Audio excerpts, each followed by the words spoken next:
You're always, I hear you say sometimes I want to write about what's important. What's important to Well, you? I was teaching at a university, and I thought, I'm wasting my life here.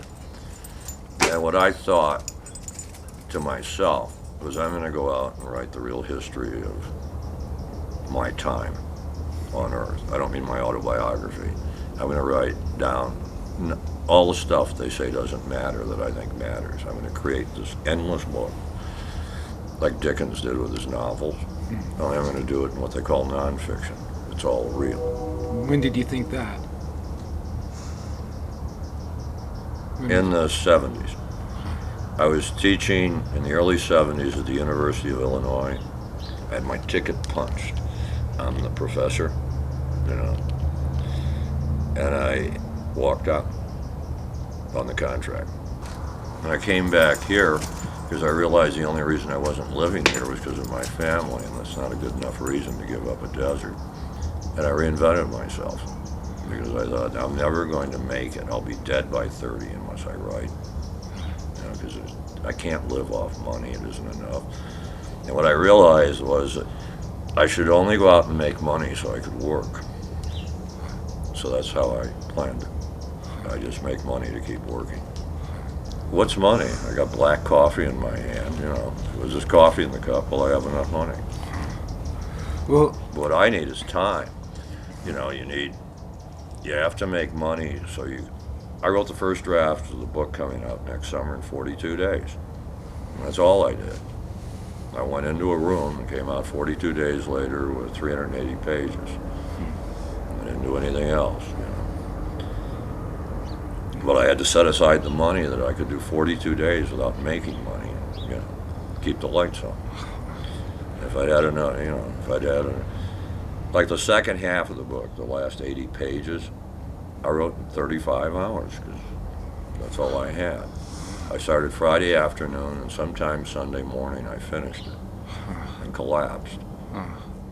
See, my only asset is not that I'm fast, it's that I can just keep doing something.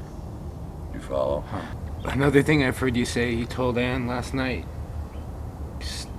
your job is to tell truth to power. Yeah, well, What do you mean by that? Well, what I mean, it's easy to make a living telling the people in control they're right. Look at the other thing in the business this is the news business, is you're supposed to defend the weak and attack the powerful. But nobody needs court jesters, except I guess the people in the court. Look, you have a gift. Life is precious. Eventually you die. And all you're going to have to show for it is your work. Whether you, like the Raymond who made the shelves in the pantry, whether you did a good job or not. Because the check stubs, the money comes, it goes. Well, what about, you saying, talking about moral obligation, writers, or people have moral obligations, what do you mean by that? I'll make it simple. If you can write, it's a gift. You didn't earn it. If you can paint, it's a gift. If you can compose music, it's a gift. You can study and get better, but it's still a gift. And if you betray a gift, just use it to make money, it goes away. It's a sin, to do that. That you sit, like I do in a city, and what I experience, other people experience, but most of them can't express it. If I can express it and you don't, then I'm sinning, because I have the ability to do what they can't do, to say what they feel. And so not to say it, to write advertising jingles instead, is a crime. Might as well be dead. Better you were never born.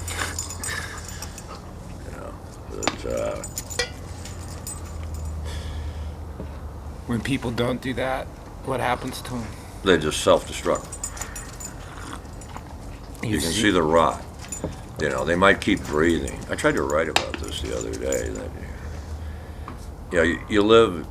you get to a point in your life where you know enough and you're like living in the country of the dead, only a lot of them are still breathing. How do you know when you found the right place or the right thing to work on? You can feel it in your heart. It's just like I know when something's done because I'm never cold. I'm sitting out here in January, and when I finish a book, meaning this is it, like this book, I did 14 drafts, my hands get cold. I think I'm dying. And the reason is there's nothing left in me. I haven't cheated. I haven't held anything back. I've gone as close to the edge as I can go and still keep breathing. And then I know it's done. No matter what the book is, no matter what critics say, no matter what readers say, I can't do any better than this because I'm absolutely shocked. And every book I've finished has been that way. I've had this same moment. I think my heart's going to stop. It's like I have to think. You have to keep your heart beating so it pumps blood. My hands are cold, my feet are cold. It's like I'm dying. Some of the stuff I've done looks dangerous to other people, but in my heart, I think I can't be killed until I finish it. I'm on a mission, and when I finish it, I don't care if I get killed because I've won. You shoot me, you're still going to lose. The press is going to roll. And so yes, but I have that feeling. It's certainly, anybody would clinically say it's delusional, but I think most people that do things have that sensation. And I think most people that walk out on good jobs realize that sensation isn't there. That they're doing something wrong. And, but you learn as you go along. I learned by the time I was in my mid-30s that every decision I'd made in my life for money was ash in my mouth. That if I just did it for money, it never worked out. That I couldn't stay alive if it was just a money deal. So then I realized I had to do what I thought was the right thing to do and then find a way to make people pay me for it. But, And you did. Well, yeah, but it took years, Eventually, first you're the person nobody will publish. Then, Chuck, why don't you do it the normal way? And then you become this creature. Well, that's, you're the eccentric they keep around. Basically what happens is if they can't kill you off, then they accept you. Eventually? Eventually. Always go toward the light, as it were. Americans think they can change their life. Americans think, I will move here and be a different person.